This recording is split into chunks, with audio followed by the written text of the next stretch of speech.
हरे कृष्णा माता जी, प्रभु जी, आप सभी का स्वागत है, हार्दिक स्वागत है लेवल 2 की कक्षा में।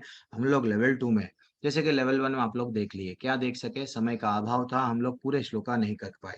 लेकिन लेवल 2 में हम लोग क्या करते हैं, जो हमारी कक्षा में जुड़े हैं, सुबह की कक्षा हो या शाम में कक्षा हो, पता नहीं दूसरे टीचर क्या करते हैं, लेकिन मैं तो कंप्लीट जो भगवत गीता हमारी यथारूप है, ये यथारूप जो है, ये सबके पास में रहना चाहिए। मैं सबसे रिक्वेस्ट करता हूँ, सब लोग मंगा लीजिए, क्योंकि हम लोग सिर्फ पढ़ते हैं, अंडरलाइन करते हैं, जो पॉइंट अच्छा लिखा उसको लिखते हैं, एक नोट्स बनाते हैं। ये लेवल 2 एक्चुअली क्या है माता जी, प्रभु जी, टाइम पास के लिए नहीं है। टाइम पास के लिए नहीं है, आ रहे हैं, जुड़ रहे हैं, चले जा रहे हैं, नहीं।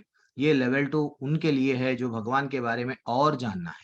कान्हा जी और क्या बोले? अच्छा, वो श्लोका में क्या बोले? जो जो कान्हा जी को जानने के लिए है, जो कान्हा को समझना चाह रहे हैं, अच्छी तरीके से वो लेवल 2 में आना है। वरना सिर्फ आए, प्रभु जी ना हुआ, प्रभु जी अच्छे कहानियाँ बोलते, पीपीटी यहाँ पे पीपीटी नहीं डिस्प्ले होगा। तो ये लेवल 2 कितने दिन चलेगा? शनिवार और इतवार को क्लास चलेगा और ये लेवल 2 कितने दिन चलेगा? लगभग 18 18 18 से 20 ने 20 बार ने 20 हफ्ते 20 टू 18 से 20 वीक्स तक ये क्लास चलेगा। ठीक है ना? बस सैटरडे संडे क्लास रहेगा, सैटरडे संडे आपका जो भी अध्याय है, मैं कोशिश करके उस दिन कंप्लीट करने की कोशिश करूँगा और आप सबको पढ़ने का चांस दिया जाएगा। मैं आप सबसे एक रिक्वेस्ट करता हूँ, लेवल 2 की क्लास में जो नए जुड़े हैं, आप में से कोई, जैसा आप श्रेया माता जी, जो हमारे लेवल 2 के को-होस्ट थे।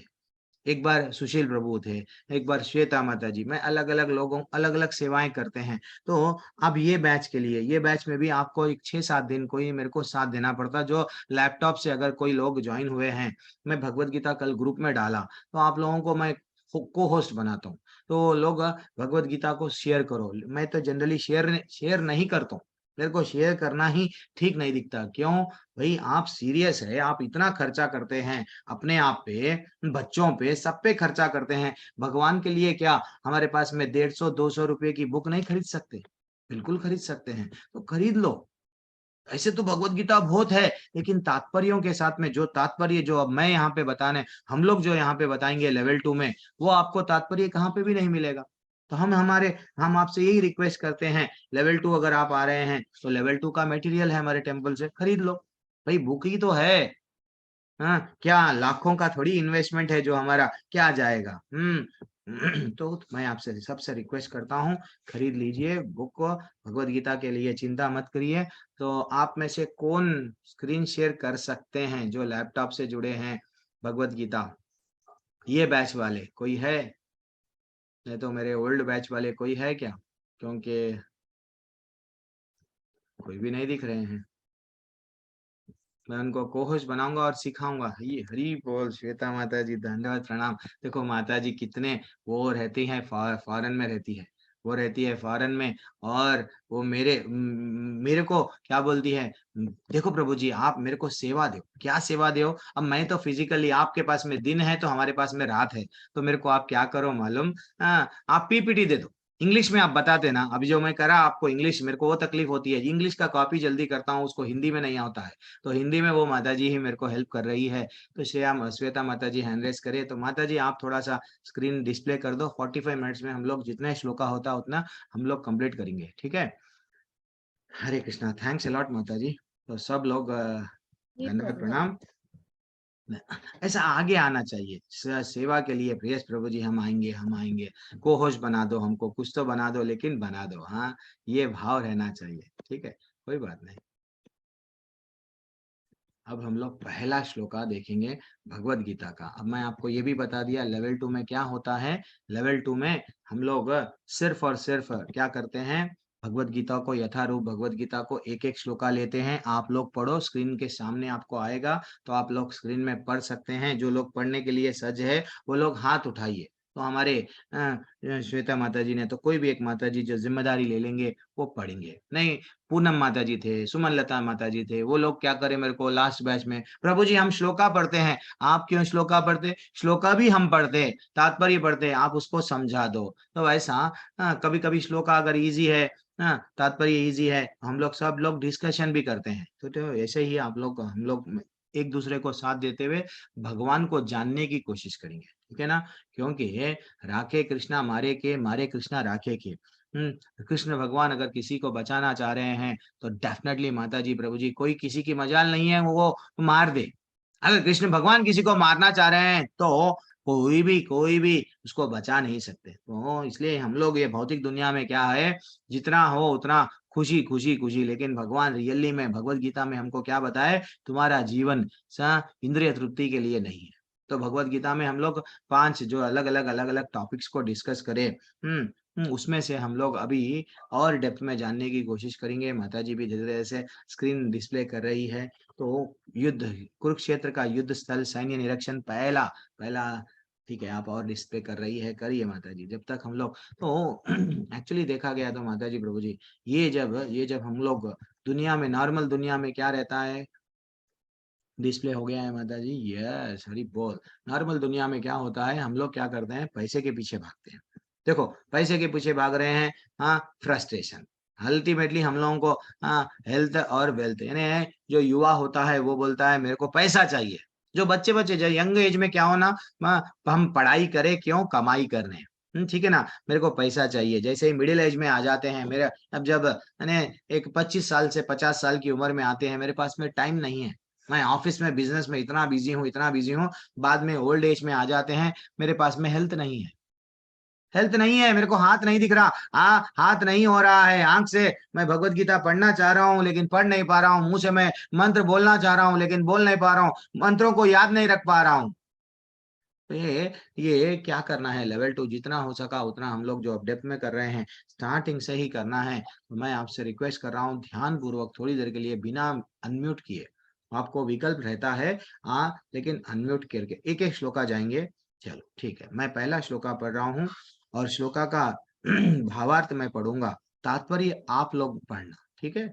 और पहले श्वेता माता जी पढ़ेंगे तात्पर्य, उसके बाद में सब लोग पढ़ना, नहीं तो कोई और भी पढ़ सकते हैं, माता जी जिसका भी नाम लेंगे वो लोग पढ़ो। नहीं तो सृष्टि माता जी आप जिम्मेदारी उठा लो, आप क्या करो, जिस जिसका हैंड उठा हुआ है ना, उन लोगों को, और मैं रिक्वेस्ट कर रहा हूँ जो ओल्ड ग्रुप से है, थोड़ा थोड़ा ठीक है, सब पढ़िए।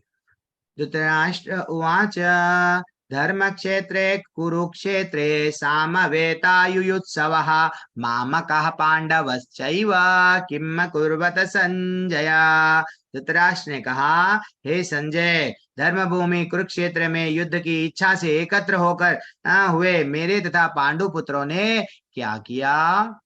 चल, भावार्थ, जब कभी भी कोई लोग पढ़ना चाह रहे हैं, पहले सृष्टि माता जी आप ही पढ़ना स्टार्ट करो, बाद में आप सबका नाम बुलाओ, आप पढ़ो। तो क्या बोले, कैसा पढ़ना है, तात्पर्य श्रील प्रभुपाद जी के द्वारा, श्रील प्रभुपाद जी की जय।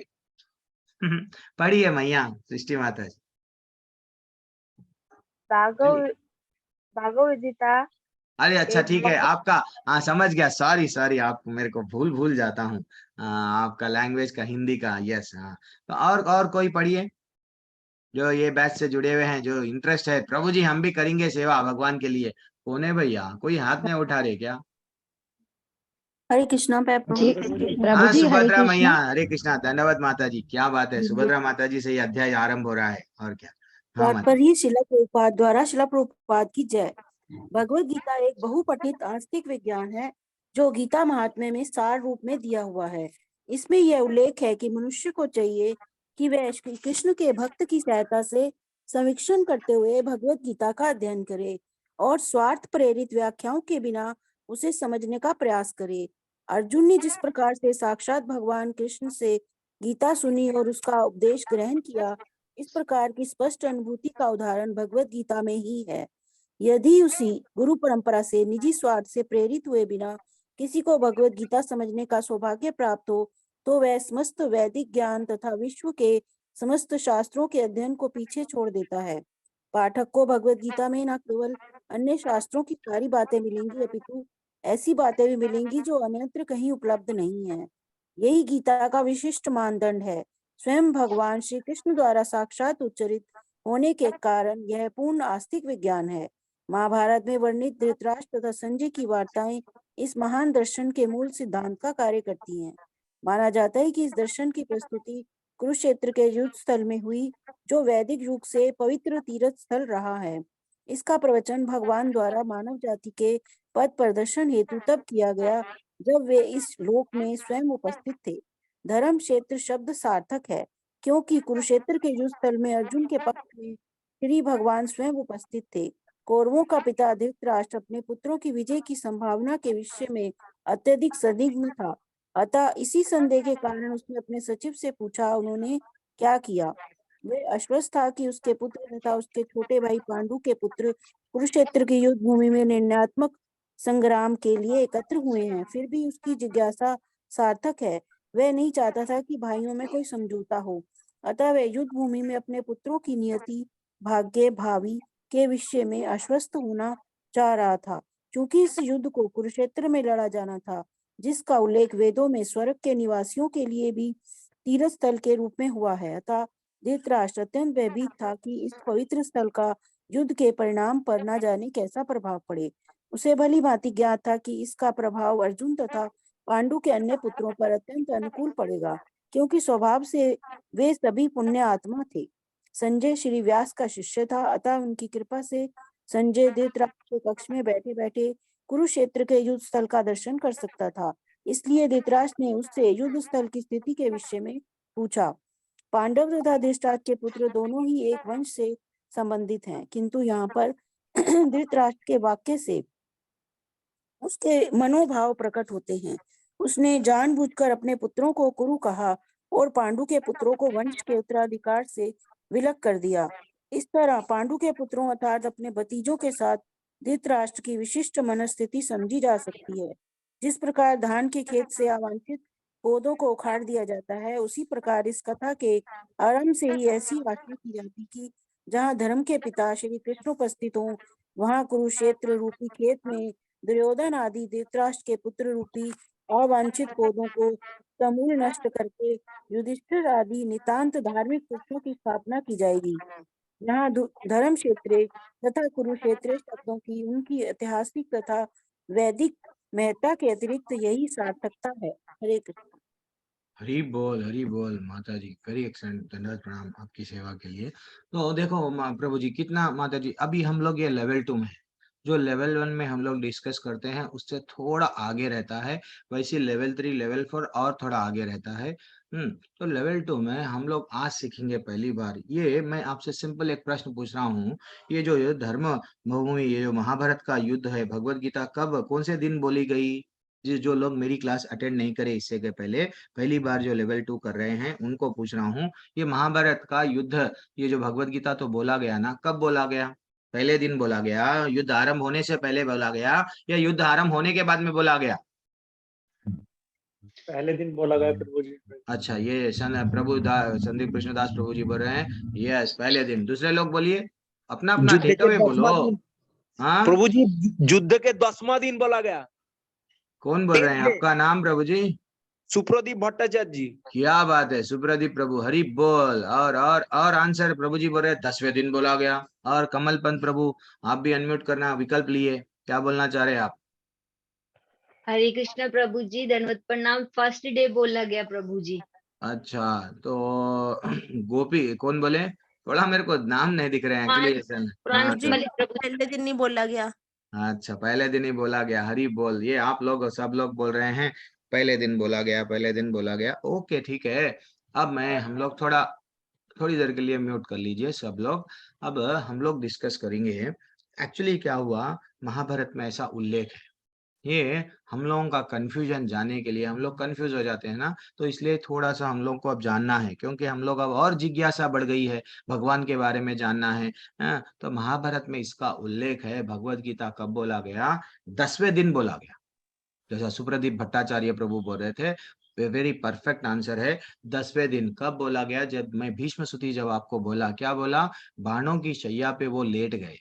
जिस दिन 10 दिन तक महाभारत का युद्ध चलता गया, स्वयं संजय भी वहां पे इसको पूरा कॉन्फिडेंस था। किसको कॉन्फिडेंस था? कि कौरवों के जो राजा है धृतराष्ट्र को कॉन्फिडेंस था, डेफिनेटली मेरे तो बच्चे जीत जाएंगे, क्योंकि भीष्म पितामह जहाँ हैं वो तो आज तक कोई युद्ध नहीं हारे हैं। अनेकों अस्त्र शस्त्र दिव्यास्त्र है उनके पास में। वो तो उनके गुरु जो परशुराम है, जो स्वयं भगवान का अवतार है, उनको भी हरा दिए हैं। मैं तो डेफिनेटली मेरे बच्चे कैसा भी जीतेंगे, युद्ध में विजयी होंगे, ये कॉन्फिडेंस था। तो स्वयं संजय भी वहां चले गए। अब देख रहे हैं संजय अलग अलग लड़ रहे थे, वो भी अपना जो भी सारथी का काम है किसी ना किसी को कर रहे थे। लेकिन जैसे ही 10वें दिन ये मालूम हुआ, ये इंफॉर्मेशन पूरे युद्ध स्थान में चला गया, क्या चला गया कि बाणों की शैया पे लेट गए। अब भीष्म पितामह का कुछ भी नहीं हो सक रहा, ना तो वो हाथ हिला सक रहे हैं, ना तो पैर हिला सक रहे हैं, बस बाणों के शैया पे लेट गए हैं, वो धराशायी हो गए हैं।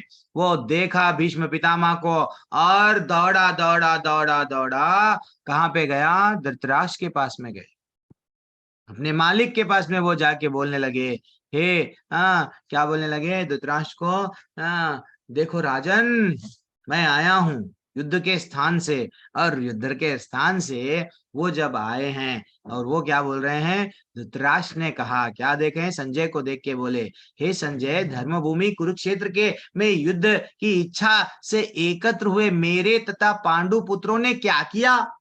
क्या किया समझो आप, क्या हुआ? तुम वहां देख के आए, इतनी भाग भाग के मेरे पास में आ गए, युद्ध का मैदान छोड़ के क्या किया? एक्चुअली धर्म भूमि वो संबोधित कर रहे हैं।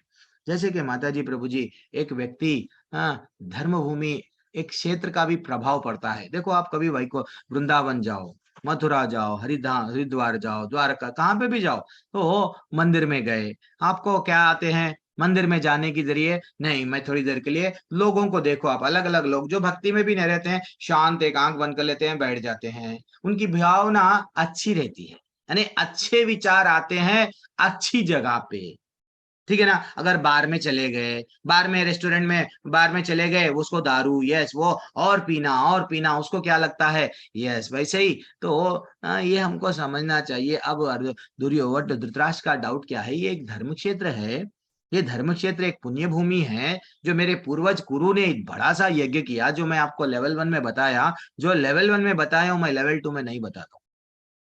वो यज्ञ हुआ, वो सब आपको मैं बता दिया। अब मैं क्या करूं?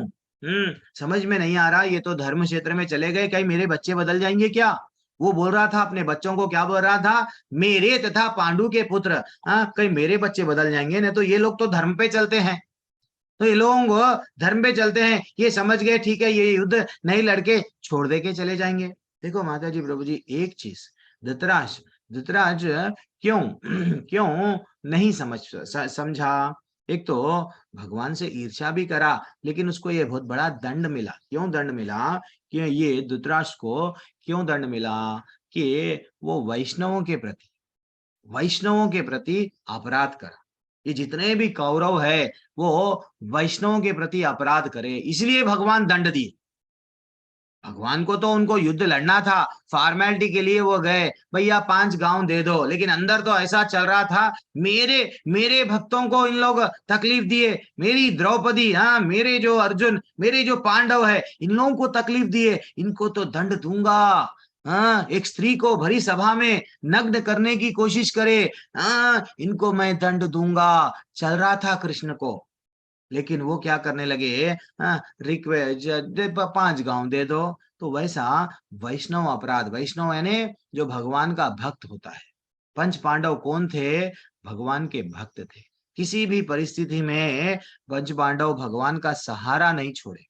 देखो माता जी प्रभु जी, सोचने की बात है, कभी भी कितनी भी तकलीफ आओ, देखो एक दिन दुर्वासा मुनि के बारे में भी हम लोग डिस्कशन करते हैं। दुर्वासा मुनि स्वयं आ गए, चलो अब हम लोग खाना खाएंगे, आपके पास में प्रसाद अच्छा सा खा के जाएंगे।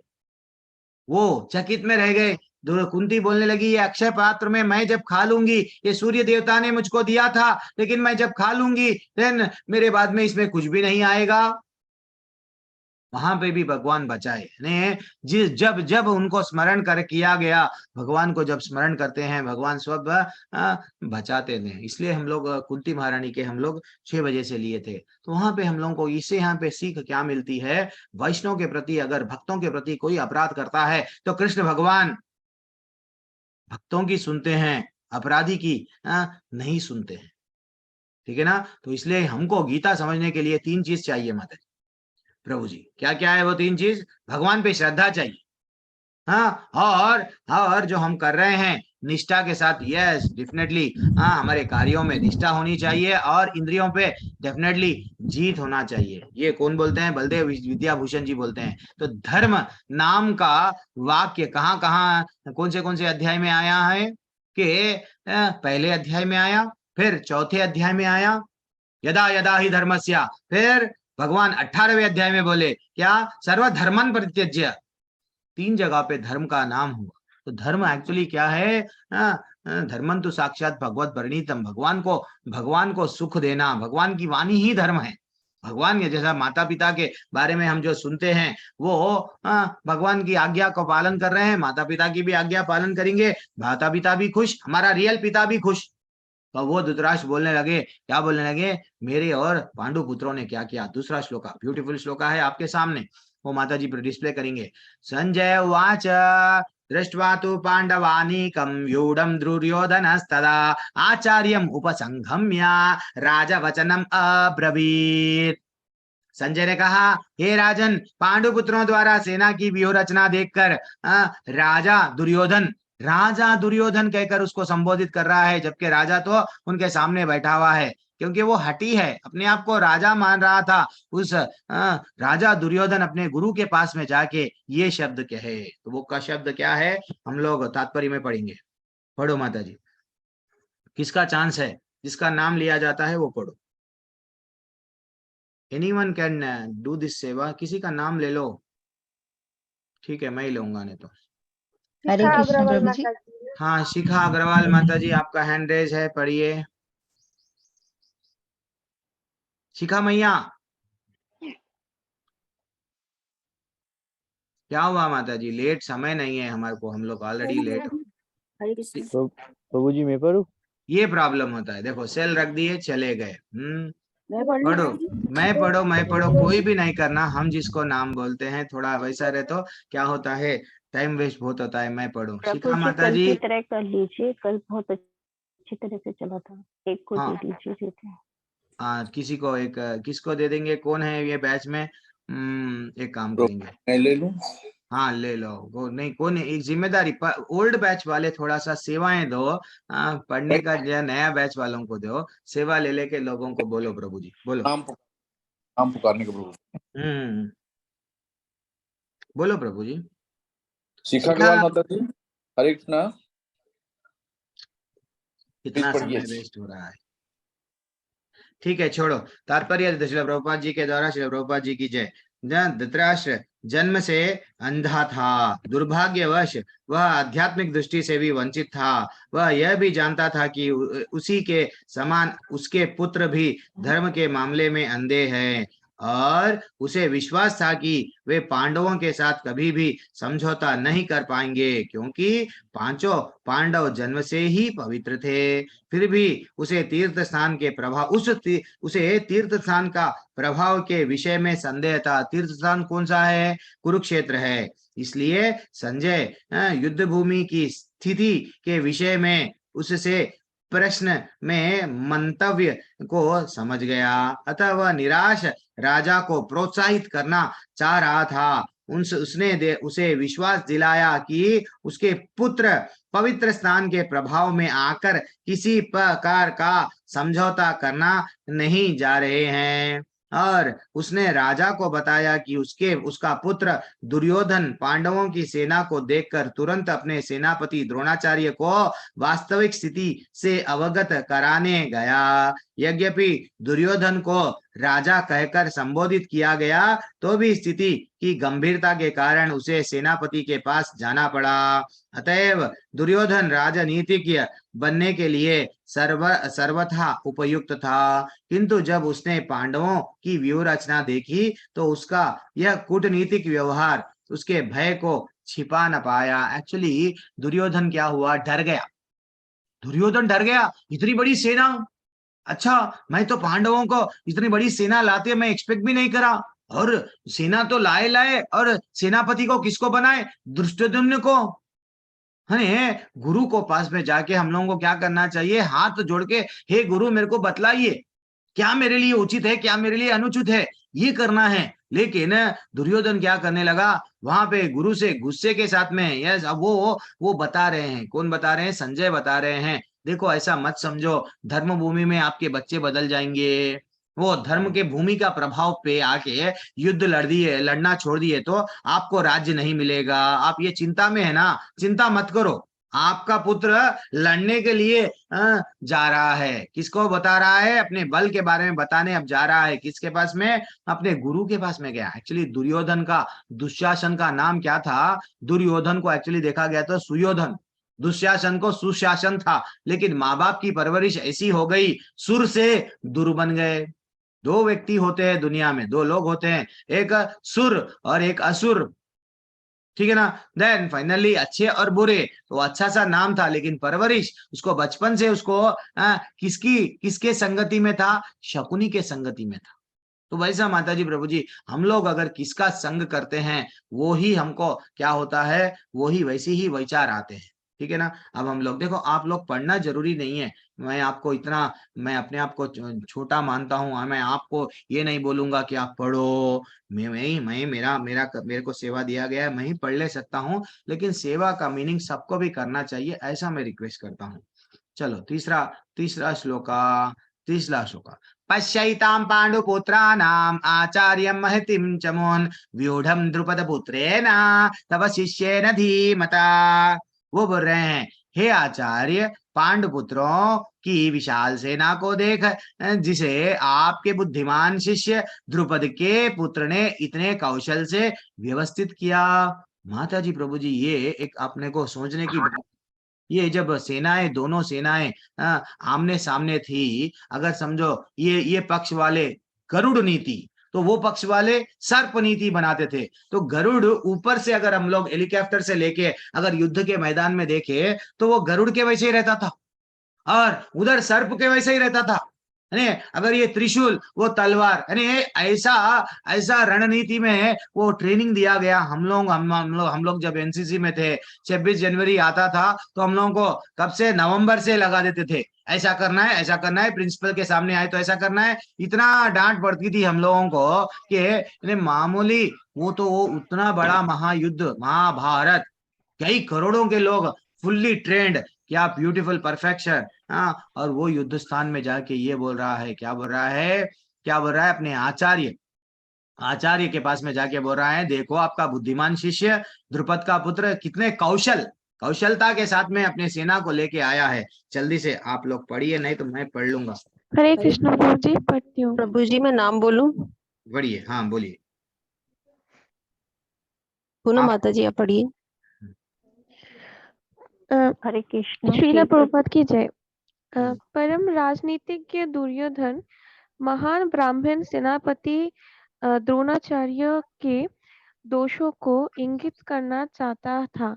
अर्जुन की पत्नी द्रौपदी के पिता राजा द्रुपद के साथ द्रोणाचार्य का कुछ राजनीतिक झगड़ा था। इस झगड़े के फलस्वरूप द्रौपद ने एक महान यज्ञ संपन्न किया, जिससे उसे एक ऐसा पुत्र प्राप्त होने का वरदान मिला जो द्रोणाचार्य का वध कर सके। द्रोणाचार्य इसे भलीभांति जानता था, किंतु जब द्रुपद का पुत्र धृष्टद्युम्न युद्ध शिक्षा के लिए उसको सौंपा गया, तो द्रोणाचार्य को उसे अपने सारे सैनिक रहस्य प्रदान करने में कोई झिझक नहीं हुई।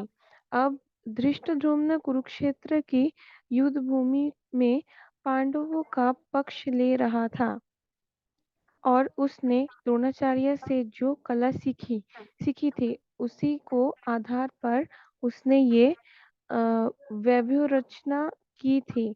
दुर्योधन ने द्रोणाचार्य की इस दुर्बलता की ओर इंगित किया, जिससे वो युद्ध में सहेज रहे और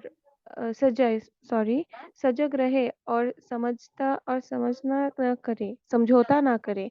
इसके द्वारा वो द्रोणाचार्य को ये भी बताना चाह रहा था कि कहीं वो अपनी प्रिय शिष्य पांडवों के प्रति युद्ध में उदारता ना दिखा बैठे। विशेष रूप में अर्जुन उसका प्रिय एवं तेजस्वी शिष्य था। दुर्योधन ने ये भी चेतावनी दी थी कि युद्ध में इस प्रकार की उदारता से हार हो सकती है। ठीक बोल। देखो दुर्योधन कैसा गया गुरु के पास में गुस्से से जाके वो याद दिलाने लगा, देखो आप कितनी बड़ी गलती करे। जो जो शत्रु का पुत्र है, एक्चुअली दोनों के बीच में जो लेवल 1 में आपको मैं कहानी बताया कि एक शत्रु के पुत्र को ट्रेनिंग दिए।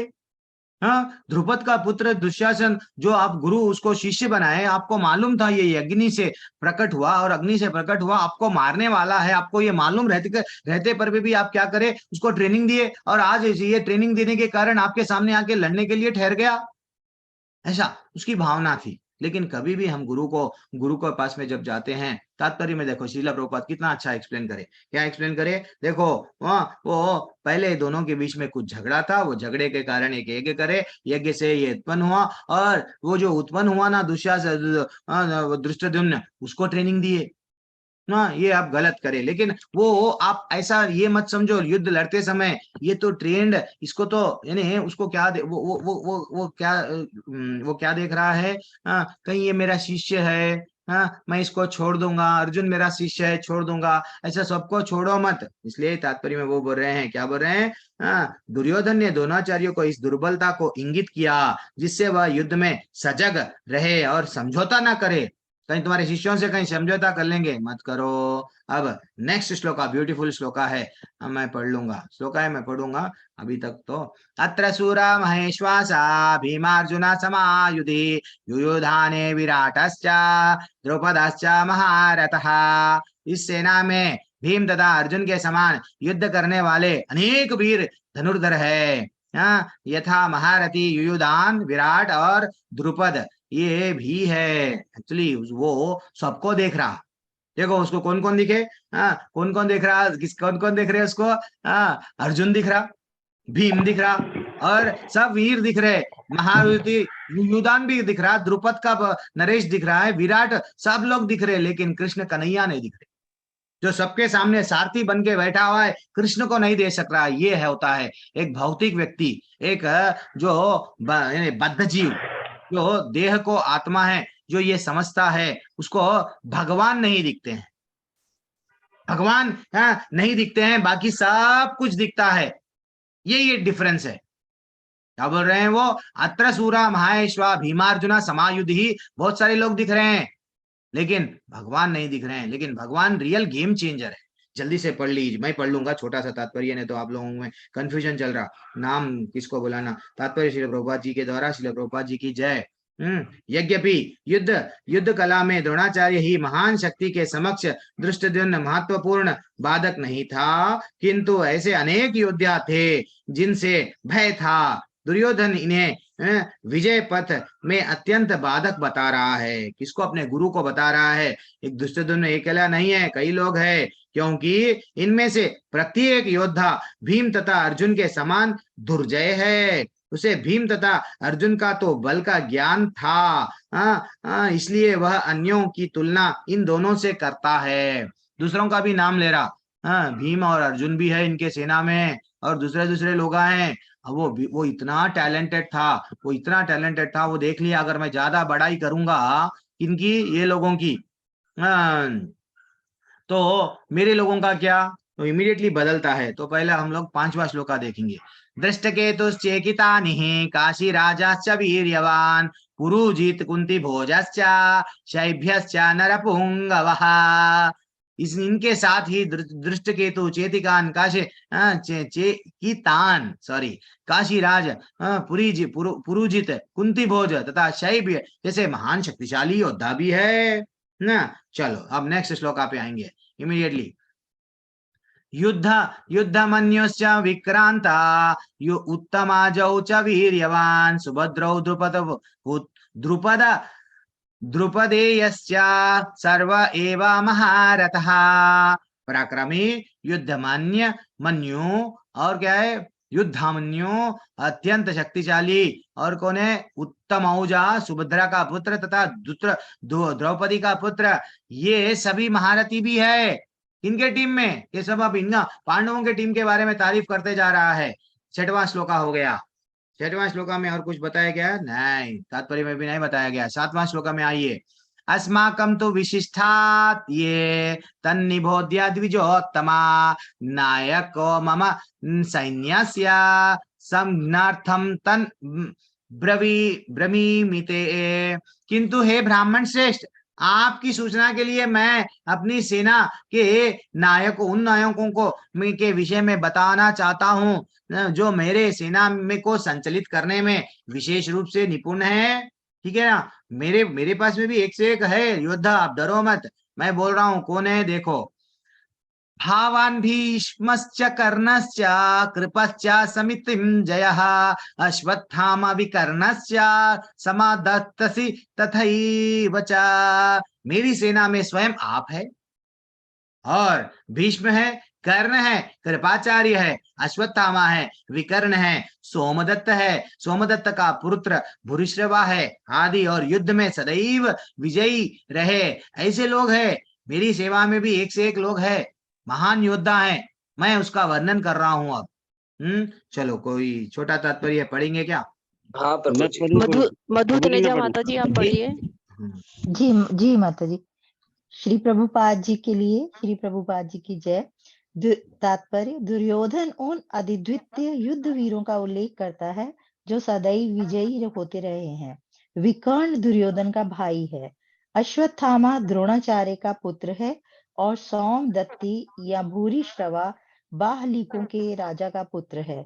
कर्ण अर्जुन का आधा भाई है, क्योंकि वह कुंती के गर्भ से राजा पांडु के साथ विवाहित होने के पूर्व उत्पन्न हुआ था। कृपाचार्य की जुड़वा बहन द्रोणाचार्य को ब्याही थी। हरी बोल, वेरी एक्सलेंट माता जी। तो ये जितने भी कैरेक्टर्स, एक्चुअली ये पहला अध्याय क्यों बोल रहे प्रभु जी, दूसरे अध्याय से भगवत गीता स्टार्ट कर सकते नहीं। कृष्ण भगवान तो हमारे लिए प्रिय है, तो भगवान से जितने भी लोग संबंधित है वह सब क्या है, हम लोगों को शुद्ध करते हैं। उनकी जितने हमारी चेतना को शुद्ध होती है। देखो, कल नहीं परसों हम भीष्म पितामह के बारे में जाने, कितना अच्छा लग रहा था। अरे बाणों की शैया पे लेट के, हम तो मच्छर काटा तो हम लोगों को तकलीफ होती है, चींटी काटा तो तकलीफ होती है, वो बाणों की शैया पे लेट के भी किसका स्मरण कर रहे हैं, ठाकुर का। और आज आरंभ कर दिए हम लोग, क्या आरंभ करें, कुंती महारानी। तो ये सब कनेक्टेड है, किससे, भगवान से। जो भी वस्तु कनेक्टेड है वो सब दिव्य है, हमारी चेतना को परिवर्तित करती है, शुद्ध करती है, और फाइनली हमको भगवत धाम लेके जाती है। इसलिए ये सबके नामों के बारे में भी जानना है, इन लोगों के कार्यकलाप क्या थे, वो सब जानने से उनको प्रसन्नता मिलती है। किनको, हमारे ठाकुर को।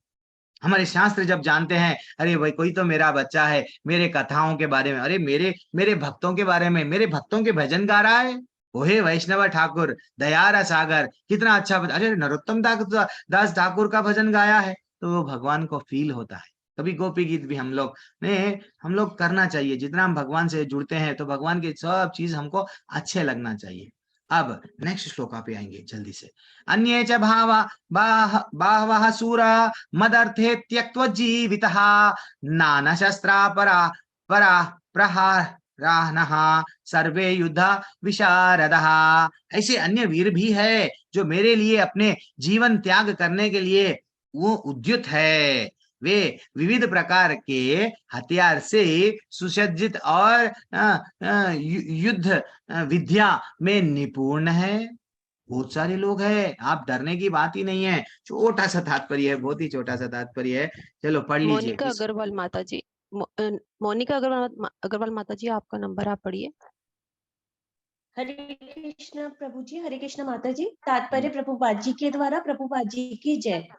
जहाँ तक अन्यों का यथा जयद्रथ, कर्तवर्मा तथा शल्य का संबंध है, वे सब दुर्योधन के लिए अपने प्राणों की आहुति देने के लिए तैयार रहते थे। दूसरे शब्दों में यह पूर्व निश्चित है कि वे पापी दुर्योधन के दल में सम्मिलित होने के कारण कुरुक्षेत्र के युद्ध में मारे जाएंगे। निस्संदेह अपने मित्रों की संयुक्त शक्ति के कारण दुर्योधन अपनी विजय के प्रति आश्वस्त था। आश्वस्त था। हाँ, वो समझ रहा था जयद्रथ, वो जयद्रथ को तो शिवजी ने वरदान दिया।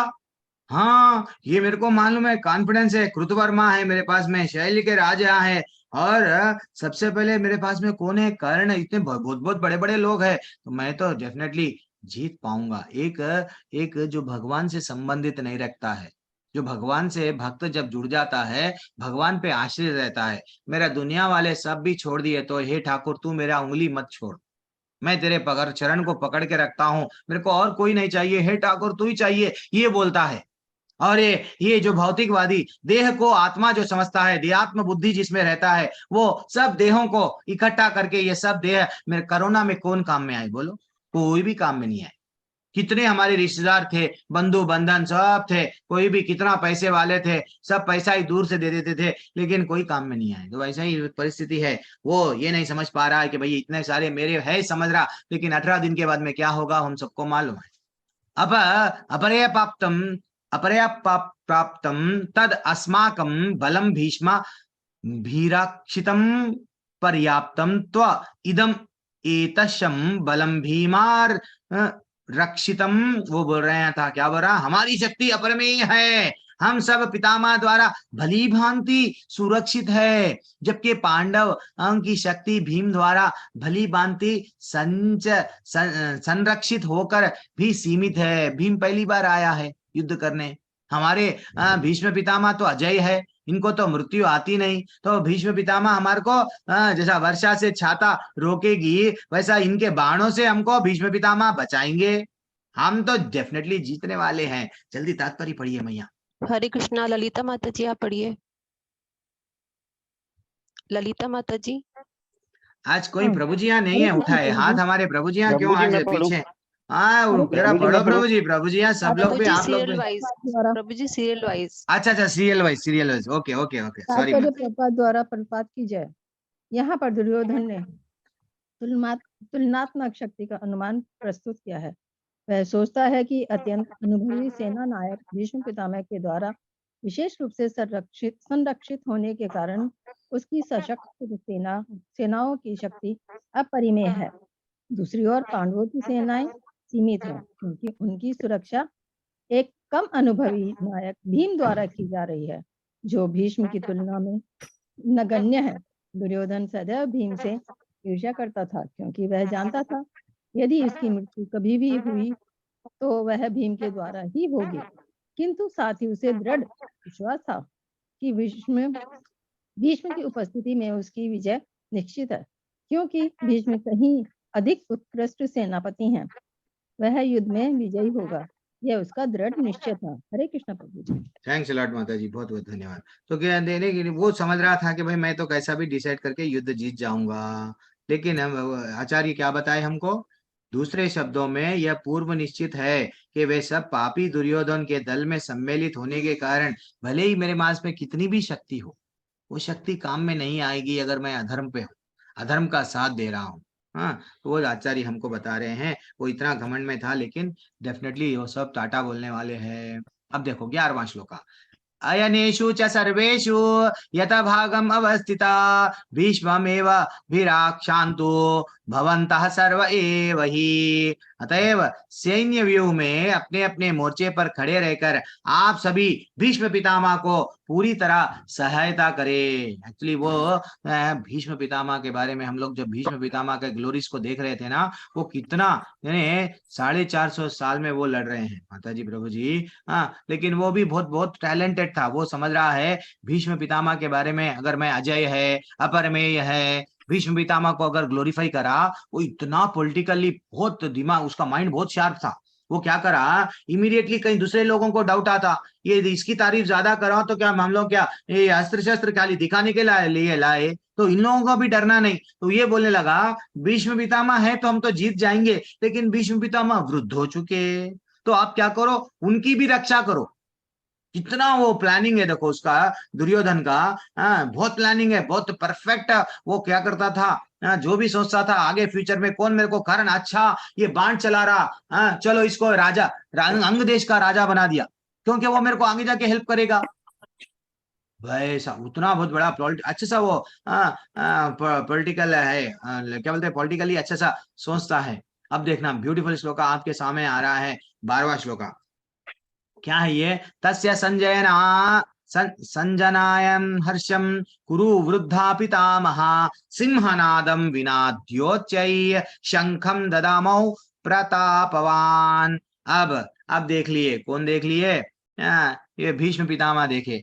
कभी इन्हें आया तारीफ कर रहा पांडवों की, दुष्टदुम्न की तारीफ करा पहले, फिर भीम के बारे में बोला, फिर उनके टीमों के बोला, फिर बाद में मेरे बारे में बोला मैं ग्रेट हूँ, फिर बाद में बोल रहा मेरी रक्षा करो। ये बौखला गया, ये क्या बोल रहा इसको खुद ही नहीं समझ में आ रहा, मन गढ़ंत कहानियां बोल रहा। अब भीष्म पितामह समझ गए ये डर गया है, डर में क्या बोल रहा समझ में नहीं आ रहा है। अब वो क्या करे, तब कुरुवंश के वयोवृद्ध परम पिता प्रतापी एवं वृद्ध पितामह ने सिंहनाद, सिंह गर्जना की सी ध्वनि करने वाला अपना जो शंख है वो बजाया। उसे दुर्योधन को हर्ष हुआ, अब वो खुश हो गया। क्या बात है, अब शंख को बजा दिए दुर्योधन, खुश हो गया जैसे ही शंख को बजाया गया। चलो पढ़िए जल्दी से। हरे कृष्णा धर्मेंद्र कुमार प्रभु जी आपकी टर्न है। धर्मेंद्र कुमार प्रभु जी हरे कृष्णा, अनम्यूट गोविंदा कीजिए। प्रभु जी आप रीड कीजिए। हाँ जी, हरे कृष्णा प्रभु जी, माता जी। हरे कृष्णा। तात्पर्य श्री शिला प्रभु महाराज द्वारा, शिला प्रभु महाराज की जय।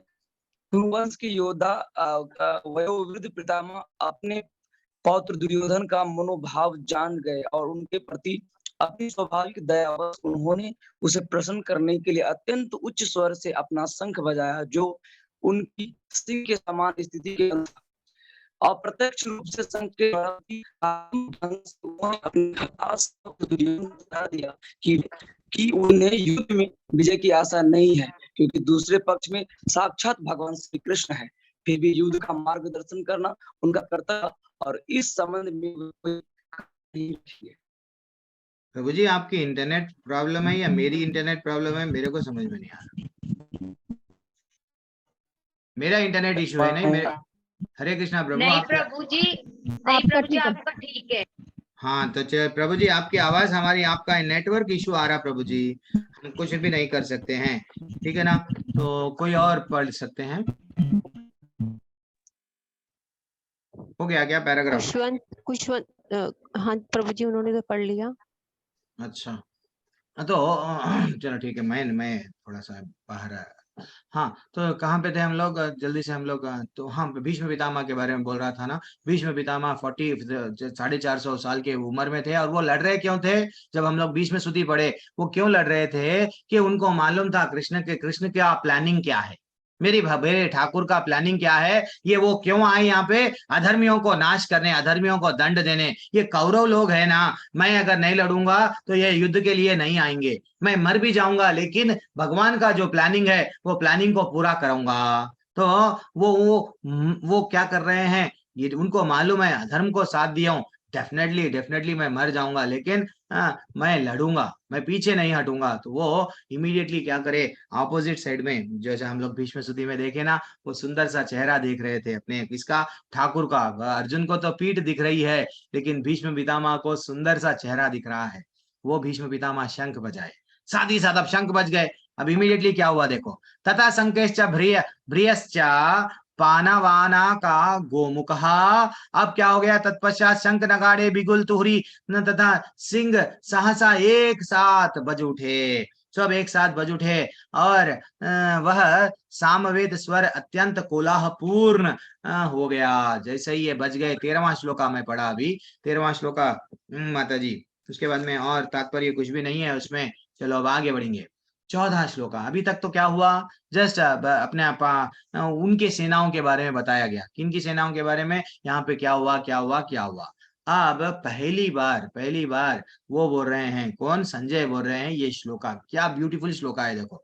हाँ अब संजय बोल रहे हैं, अब तक तो तुम्हारा बेटा क्या करा देखे ना, अब पांडव लोग क्या करा देखो। तथा श्री श्वेतर हयेर युक्तेर महती संधने स्थितौ माधव पांडवश्चैव दिव्य शंखो प्रदग्मतौ। वो बोले हैं कि दूसरी ओर, यानी दूसरी ओर से श्वेत घोड़ों द्वारा सींचे जाने वाले विशाल रथ पर आसीन कृष्ण तथा अर्जुन ने अपने अपने दिव्य शंख बजाए। अब यहाँ से टर्निंग पॉइंट क्या हो गया है, अब ये भी शंख बजाए। अब तुम्हारा बजाना बहुत हो गया है, अब हम बजाएंगे शंख। लेकिन ये शंख को क्या बोला गया भगवत गीता में? दिव्य, यानी भगवान के जब ये पांडवों को भगवान जब बजाए शंख और ये पांडव जब बजाए ये शंख, दिव्य बोला गया। जल्दी तात्पर्य पढ़िए माता जी, कौन है? हरे कृष्णा कुशवंत चंद्रवत प्रभु जी पढ़िए आप। हरे कृष्णा प्रभु जी। हरे कृष्णा प्रभु जी। भीष्म देव द्वारा बजाए गए शंख की तुलना में कृष्ण तथा अर्जुन के शंखों को दिव्य कहा गया। दिव्य शंखों के नाद से यह सूचित हो रहा था कि दूसरे पक्ष की विजय को कोई आशा न थी, क्योंकि कृष्ण पांडवों के पक्ष में थे। जयस्तु पांडुपुत्राणाम येषाम पक्षे जनार्दन। जय सदा पांडु के पुत्र जैसों की होती है, क्योंकि भगवान कृष्ण उनके साथ है। और जहाँ जहाँ भगवान दिव्यमान है वहाँ वहाँ लक्ष्मी भी रहती है, क्योंकि अपने पति के बिना नहीं रह सकती। अतः जैसा कि विष्णु या भगवान कृष्ण के शंख द्वारा उत्पन्न दिव्य ध्वनि को सूचित हो रहा था, विजय तथा श्री दोनों ही अर्जुन की प्रतीक्षा कर रही थी। इसके अतिरिक्त जिस रथ में दोनों मित्र आसीन थे वह अर्जुन को अग्नि देवता द्वारा प्रदत्त था और उससे सूचित हो रहा था कि तीनों लोकों में जहाँ कहीं भी यह जाएगा वहाँ विजय निश्चित है। श्री हरि। हरी बोल। थैंक्स लॉट प्रभु जी, बहुत अच्छी सेवा करें। तो देखो माता जी प्रभु जी, यहाँ पे दिव्य बताया गया। अब कुछ चिन्ह हैं, युद्ध डिसाइड होने से पहले ये पांडव जीतने वाले हैं निश्चित था, इसलिए थोड़ा थोड़ा संकेत दे रहे हैं, थोड़ा थोड़ा डोज दे रहे हैं। किसको? संजय दे रहे हैं अपने धृतराष्ट्र को। देखो ये दिव्य शंख बजाए, हाँ, और उनके पास में दिव्य रथ है, बाद में हनुमान से अलंकृत। अब धीरे धीरे से ऐसे कुछ चिन्ह बताते। एंड सबसे पहले इंपॉर्टेंट मैं बोलना भूल गया, जब एक भक्त देखता है, किसको देख रहा है अभी? संजय कौन है? भक्त है भगवान के। वो भगवान को जब देखते हैं तो पहले क्या दिखे? माधवा पांडवश्चैवा। पहले जब पांडवों की सेना को देखे, सबसे पहले उनको क्या दिखे? माधव दिखे।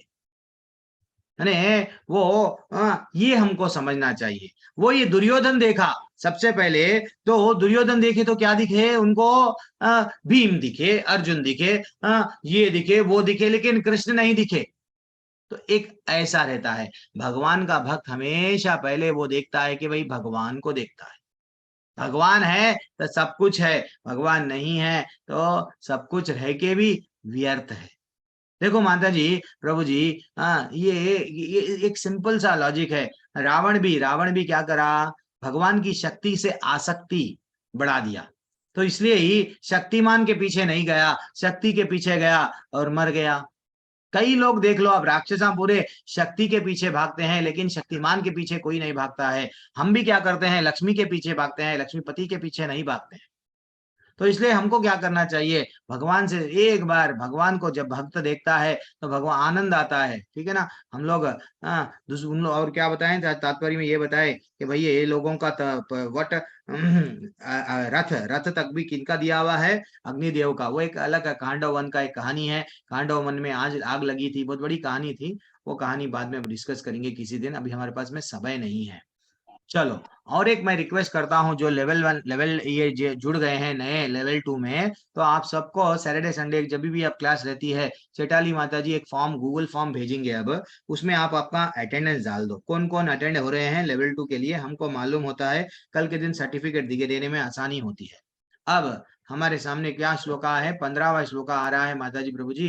पंचजन्यम ऋषिकेशो देवदत्तम धनंजय पौंड्रम दधामो महाशंखम भीम कर्मा विक्रो दरहा।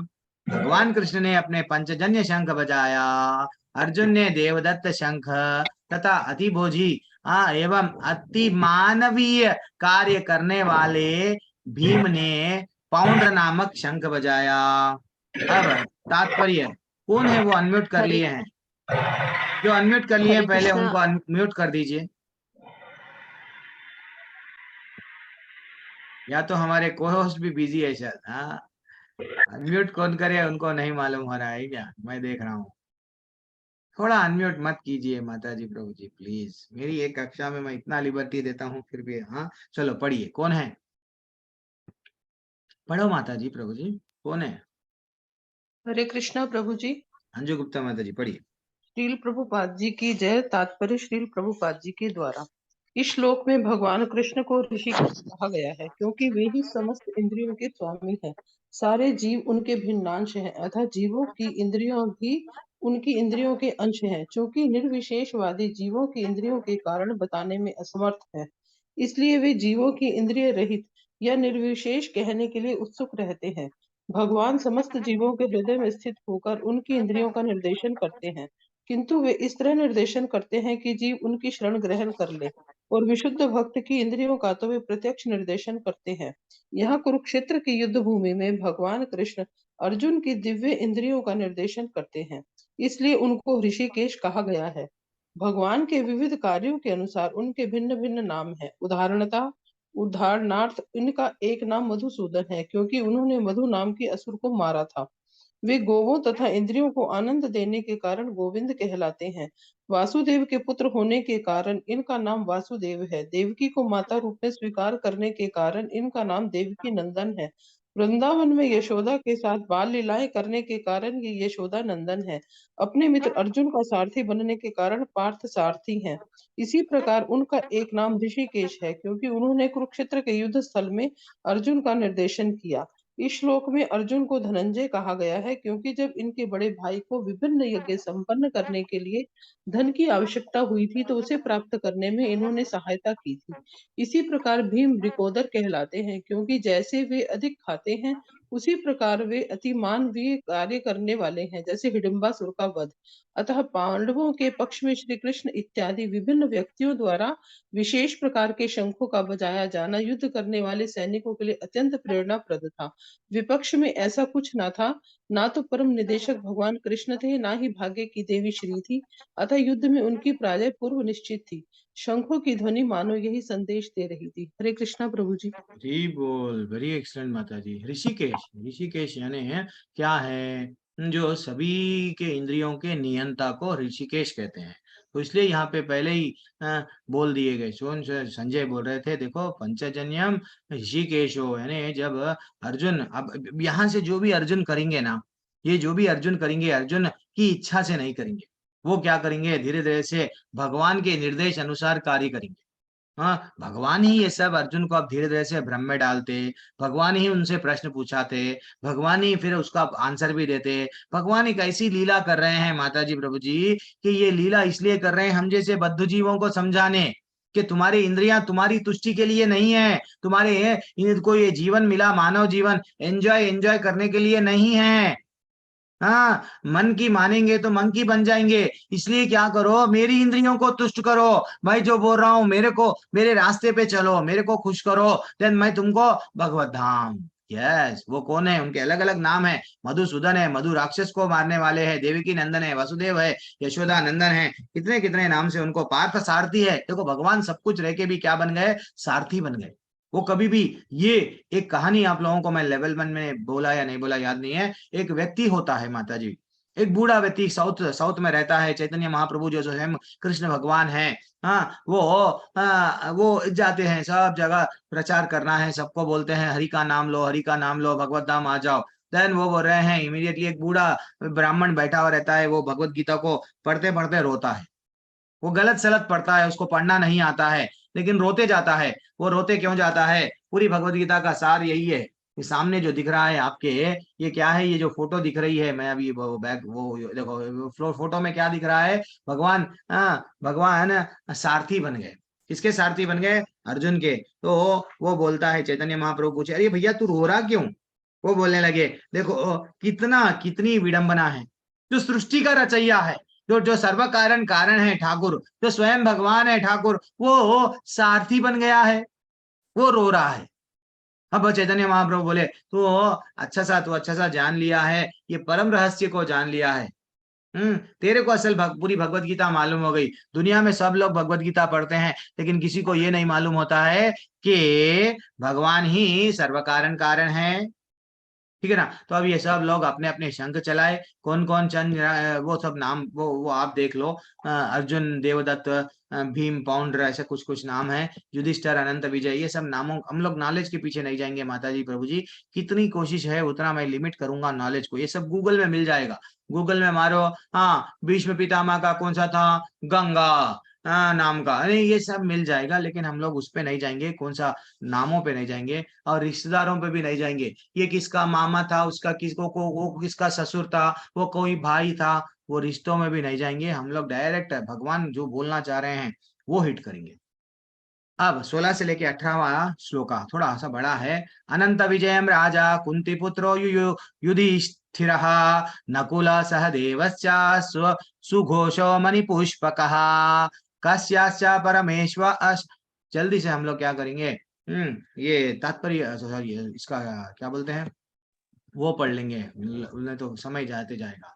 हे राजन, कुंती पुत्र राजा युधिष्ठिर ने अपने अनंत विजय नामक शंख बजाए, नकुल और सहदेव ने सघोष एवं मणिपुष्पक शंख बजाए, महान दुर्योधन, केशीराज, परम योद्धा शिखंडी, और दुष्टद्युम्न, विराट, अजय, सत्यकी, द्रुपद, द्रौपदी का पुत्र, और तथा सुभद्रा के महाबाहु पुत्र आदि सभी ने अपना अपना सब लोग शंख बजाए। पहले के लोग शंख बजा के लड़ते थे। आजकल कैसे लोग हैं, हम दुकान में बैठे हुए हैं, सो रहे हैं, कोई तो भी आ रहा है, गला काट के जा रहा है। ये कोई ग्रेट बात नहीं है।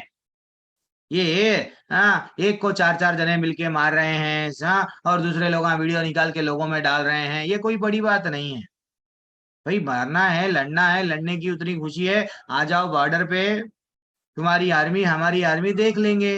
That is what. ये पहले के लोग अच्छा सा बोल के लड़ते थे, आजकल वैसा नहीं है। अब देखेंगे। अब नेक्स्ट श्लोका माता जी प्रभु जी, हम लोगों के पास में थोड़ा ये बैच को मेरे को समय कम है, क्योंकि इतना कम समय में हम लोगों को वो चौथे अध्याय पे लाना है जो लास्ट शनिवार को स्टार्ट हुआ। 19वां श्लोका क्या है, सघोषो दातराष्ट्राणां हृदयानि विदारयात् नभश्च पृथिवीं चैव तुमुलो भयानुनादनान्। इन विभिन्न शंखों की ध्वनि कोलापूर्ण बन गई, जो आकाश तथा पृथ्वी को युद्धयमान करती हुई धृतराष्ट्र के पुत्रों के हृदय को विदीर्ण करने लगी। ठीक है ना? इसमें कोई तात्पर्य अगर पढ़ना चाह रहे हैं तो पढ़िए माता जी। हरे कृष्णा, कमल पंत प्रभु जी, माता जी। अच्छा, पहले का भी तात्पर्य नहीं पढ़े हम लोग, ठीक है कोई बात नहीं। हरे कृष्णा प्रभु जी। पढ़िए प्रभु। हरे कृष्णा। तात्पर्य श्रीला प्रभुपाद जी द्वारा, श्रीला प्रभुपाद जी की जय। जब भीष्म तथा दुर्योधन के पक्ष के अन्य वीरों ने अपने अपने शंख बजाए तो पांडवों के हृदय विदीर्ण नहीं हुए। ऐसी घटनाओं का वर्णन नहीं मिलता, किंतु इस विशिष्ट श्लोक में कहा गया है कि पांडव पक्ष में शंखनाद से धृतराष्ट्र के पुत्रों के हृदय विदीर्ण हो गए। इसका कारण स्वयं पांडव और भगवान कृष्ण में उनका विश्वास है। परमेश्वर की शरण ग्रहण करने वाले को किसी प्रकार का भय नहीं रह जाता, चाहे वह किसी भी विपत्ति में क्यों न हो। हरे कृष्णा प्रभु। थैंक्स लॉर्ड प्रभु, थैंक्स लॉर्ड बहुत बहुत। देखो, भगवान की जब शरण करते हैं हमको डर नहीं रह जाता। मारे कृष्णा राखे के, राखे कृष्णा मारे के। भाई मैं तो तुम्हारे सहारे में आ गया हूँ। ठीक है, दूसरे को आप ब्लेम करने में मिनट नहीं लगाते हैं, और जब कोई आपके लिए काम करने चलते तो आपको आना नहीं है। ये गलत बात है। बस बेटे बस। ये है मधु तनेजा प्रभु, फोन रख दिए, अनम्यूट क्यों कर रहे हैं, दया करो हम पे। कभी कभी हो जाता है ऐसा, तो ये तकलीफ होती है। चलो तो हम लोग कहाँ पे थे माता जी? तो टॉपिक चले जाता है, अब क्या बताना है। तो चलो ठीक है, आगे का 20 श्लोका। 30 आगे का श्लोका। ऐसा हम लोग अगर आप लोग सीनियर लोग अगर हाँ, तो क्या बताया गया, हृदया ने इन विभिन्न शंखों की ध्वनि कोल्हापुर बन गई जो आकाश यस। देखो माता जी, भक्त की शरण में जब भगवान की शरण में जब भक्त रहता है उसको डर नहीं लगता है। जब कौरव लोग भी शंख बजाए, इन लोग डरे क्या? पांडव लोग नहीं डरे। लेकिन वही वही जब ये दिव्य शंख है, जब भगवान स्वयं शंख बजाए, पांचजन्य शंख है, ये सब जैसे ही शंख बजाए वो लोग डरने लगे। चोर के मन में हमेशा डर रहता है, मेरा क्या? ये यहाँ तक क्या था माता जी, हाफ पार्ट भगवत गीता का पहले अध्याय का हाफ पार्ट। अब यहाँ से दूसरा पार्ट स्टार्ट होने वाला है, ब्यूटीफुल पार्ट स्टार्ट होता अभी। वो 20वां श्लोका देखो। अथ व्यवस्थितां दृष्ट्वा धातराष्ट्रान् कपिध्वजः प्रवृत्ते शास्त्र संपाते उद्यम्य पांडवः ऋषिकेशं तद्वाक्यम् इदम् अह महीपते। अब वो बोल रहे हैं, क्या बोल रहे हैं? हनुमान से अलंकृत। हाँ, उनकी ध्वजा पे कौन था? उनके रथ पे कौन थे? हनुमान से अलंकृत ध्वजा था अर्जुन की। आसीन पांडुपुत्र अर्जुन अपना धनुष उठाकर तीर चलाने के लिए उद्युत हुआ। हे राजन, धृतराष्ट्र के पुत्रों को व्यू में खड़ा देखकर अर्जुन ने श्री कृष्ण से ये वचन कहे। क्या है वो वचन? अब हम लोग देखेंगे। कोई इसका तात्पर्य अगर पढ़ना चाह रहे हैं तो पढ़िए। हरे कृष्णा संदीप प्रभु जी, आपका हैंड रेज काफी टाइम से है। उसके बाद अखिलेश द्विवेदी जी, आप पढ़िए। तात्पर्य श्री प्रभुपाद जी द्वारा श्री प्रभुपाद जी की जय। युद्ध प्रारंभ होने ही वाला था और कथन से याद होता है कि पांडवों की सेना की अप्रत्याशित व्यवस्था से धृतराष्ट्र के पुत्र बहुत कुछ निरुत्साहित थे, क्योंकि युद्ध भूमि में पांडवों का निर्देशन भगवान कृष्ण के आदेश अनुसार हो रहा था। अर्जुन की ध्वजा पर हनुमान का चिन्ह भी विजय का सूचक है, क्योंकि हनुमान ने राम तथा रावण युद्ध में राम की सहायता की थी, जिससे राम विजयी हुए थे। इस समय अर्जुन की सहायता के लिए उनके रथ पर राम तथा हनुमान दोनों उपस्थित थे। भगवान कृष्ण साक्षात राम है और जहाँ भी राम रहते हैं वहाँ नित्य सेवक हनुमान होता है तथा उनकी नित्य संगनी वैभव की देवी सीता उपस्थित रहती है। अतः अर्जुन के लिए किसी भी शत्रु से भय का कोई कारण नहीं था। इससे भी अधिक इंद्रियों के स्वामी भगवान कृष्ण निर्देशन देने के लिए साक्षात उपस्थित थे। इस प्रकार अर्जुन को युद्ध करने के मामले में सारा परामर्श प्राप्त था। ऐसी स्थितियों में जिनकी व्यवस्था भगवान ने अपने शाश्वत भक्त के लिए की थी, निश्चित विजय के लक्षण स्पष्ट थे। हरे कृष्ण। अब लेवल 2 में डेप्थ में जाएंगे। अब लेवल 2 है, लेवल 1 का तो मैं टॉपिक नहीं बोलता हूँ, आपको मैं बात दिया वही वचन पे रहता हूँ। लेवल 2 में अब हम देखेंगे, अब हमारा सोचने का विचार बदल देंगे। विचार क्या है? अब तक हनुमान जी का रथ पे ध्वजा पे हनुमान जी थे, वो तो जीतने वाले थे। नहीं, अब उतरो मैदान में। क्या है ये? देखो, एक भक्त हमेशा क्या करता है? हमारे भगवान के कई शुद्ध भक्त है, वो भक्तों का मैं भी अनुसरण करूंगा। आचार्य वही बता रहे हैं। राम जी जब युद्ध लड़े, हनुमान जी बिल्कुल युद्ध में ऐसा तांडव मचा दिए कि भाई रावण को घुटने टेकना पड़ा। युद्ध के पहले पूरा जला के राख कर दिए, किसको? लंका को। तो एक भक्त हमेशा यही देखता है, मैं क्या करूं? मेरे से पहले मेरे कई भक्त वो रास्ते पे चले, मैं भी उनका अनुसरण करूंगा। हनुमान जी क्या करे? हनुमान जी राम जी के लिए यस मैं लड़ूंगा, वैसे ही मैं भी क्या करूंगा? कृष्ण भगवान, यस ये भी ये युद्ध है, कृष्ण भगवान की सेवा कर रहा हूं, तो मैं भी उनको। तो हमको भी एक वैष्णव हमेशा क्या करता है? जो हमारे पूर्वज जो वैष्णव है, यानी जो आचार्य है, जो गुरु है, उनके पद चिन्हों पे चलता है, उनका अनुसरण करता है और सीधा सीधा भगवत धाम जाता है। ये नहीं कि आजकल लोग क्या करते हैं, गुरु से भी आगे बढ़ जाना, हम फेमस हो जाना। देखो, हम लोग भगवत गीता सीख लिए, यस मेरे जीवन का लक्ष्य क्या है? यूट्यूब चैनल बनाना, यूट्यूब पे लाइक करो, फेसबुक में लाइक करो, इंस्टाग्राम पे। अरे भैया, ये नहीं है।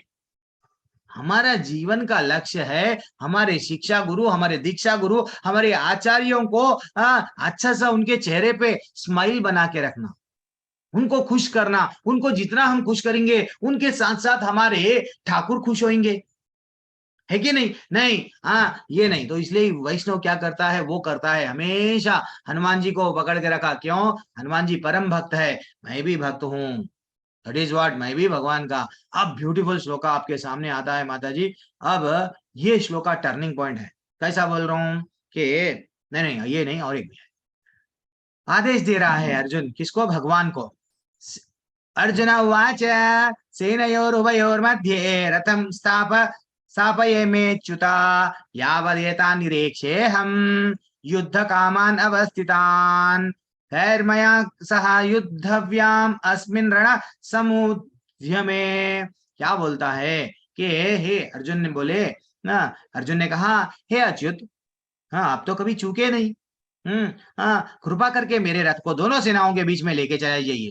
मैं युद्ध की सेना की अभिलाषा रखने वालों के और शास्त्रों के इस महान परीक्षा में जिसने मुझे संघर्ष करना है, मैं उन्हें देखना चाह रहा हूँ। हे भगवान मेरे को बताओ ना, प्लीज मेरे को बताओ। अब माता जी तात्पर्य पढ़िए। पर प्रभु जी कौन है जिसका हरे चांस? कृष्णा अखिलेश द्विवेदी प्रभु जी, आप पढ़िए। हरे कृष्णा अखिलेश प्रभु जी। एक बार, हाँ, दो बार, हरे तीन कृष्णा बार। प्रभु जी, दंडवत प्रणाम। हाँ पढ़िए प्रभु। यद्यप श्री कृष्ण साक्षात श्री भगवान है, किंतु वे अहेतुक की कृपा वश अपने मित्र की सेवा में लगे हुए थे। वे अपने भक्तों पर स्नेह दिखाने में भी कभी नहीं चूकते। इसलिए अर्जुन ने उन्हें अच्युत कहा है। सारथी रूप में उन्हें अर्जुन की आज्ञा का पालन करना था और उन्होंने इसमें कोई संकोच नहीं किया, अतः उन्हें अच्युत कहा और संबोधित किया गया है। यद्यपि उन्होंने अपने भक्त का सारथी पद स्वीकार किया था, किंतु इससे उनकी परम स्थिति अक्षुण्ण बनी रही। प्रत्येक परिस्थिति में वे इंद्रियों के स्वामी श्री भगवान ऋषिकेश हैं। भगवान तथा उनके सेवा का संबंध अत्यंत मधुर एवं दिव्य होता है। सेवक स्वामी की सेवा करने के लिए सदैव उद्यत रहता है और भगवान भी भक्त की कुछ न कुछ सेवा करने की कोशिश में रहते हैं। वे इसमें विशेष आनंद का अनुभव करते हैं कि वे स्वयं आज्ञादाता न बने, अपितु उनके शुद्ध भक्त उन्हें आज्ञा दे, क्योंकि वे स्वामी हैं तथा सभी लोग उनके आज्ञा पालक हैं और उनके ऊपर उनको आज्ञा देने वाला कोई नहीं है। किंतु जब वे देखते हैं कि उनका शुद्ध भक्त आज्ञा दे रहा है तो उन्हें दिव्य आनंद मिलता है। यद्यपि समस्त परिस्थितियों में अर्जित रहने वाले हैं। भगवान का शुद्ध भक्त होने के कारण अर्जुन को अपने बंधु बांधव युद्ध करने की तनिक भी इच्छा न थी, किंतु दुर्योधन द्वारा शांतिपूर्ण समझौता न करके हठि धर्मता पर उतारू होने के कारण उसे युद्ध भूमि में आना पड़ा। अतः वह यह जानने के लिए अत्यंत उत्सुक था कि युद्ध भूमि में कौन कौन से अग्रणी व्यक्ति उपस्थित है। यदि युद्ध भूमि में शांति प्रयासों का कोई प्रश्न नहीं उठता तो वह उन्हें फिर से देखना चाह रहा था और यह देखना चाह रहा था कि वे इस वांछित युद्ध पर किस हद तक तुले हुए हैं। हरे कृष्णा कृष्ण कृष्ण हरे हरे राम। ठीक है प्रभु जी, हरे कृष्ण। देखो माता जी, प्रभु जी निरीक्षे, हम क्या बोल रहे हैं? वो भगवान को बोल रहा था, मैं देखना चाह रहा हूँ। जैसे ही हम भगवान को छोड़ के भगवान की माया को देखते हैं, देन फंस जाते हैं। हम लोग भी सिंगापुर देखेंगे, गोवा देखेंगे, वो अच्छा है ना प्रभु जी, हाँ वो चीज देखेंगे। ये जितना भी हम भगवान को छोड़ के जो भी भगवान बनाई सोई है ना, भगवान बनाई सोई ये माया है। ये माया को हम जब देखना चाहते हैं तो हम भी भ्रम में आ जाते हैं, हम भी भ्रम में आ जाते हैं, गिर जाते हैं। 84 का लाख, अरे भैया जब ये युद्ध के लोग युद्ध के लिए आए हैं, हाँ क्यों आए? कबड्डी कबड्डी खेलने थोड़ी आए, सब लोग तो युद्ध खेलने आए। तो क्या है?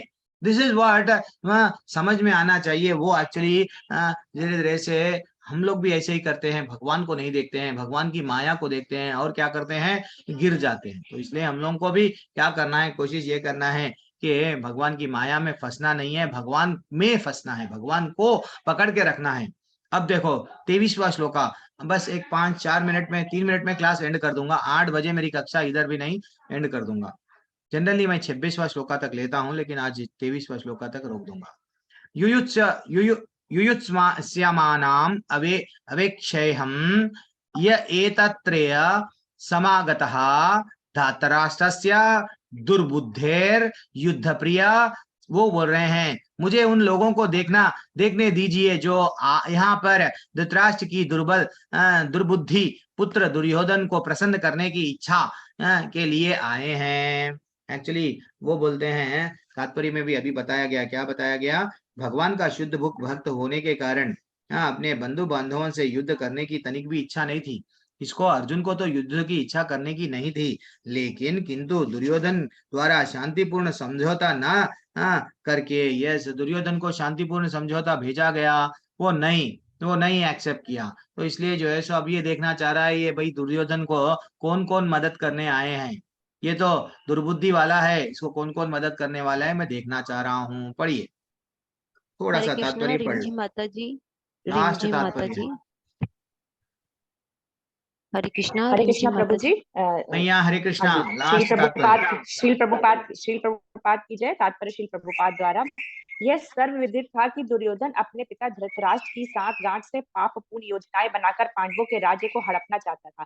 अतः जिन समस्त लोगों ने दुर्योधन का पक्ष ग्रहण किया था वे उसी के समान धर्मा रहे होंगे।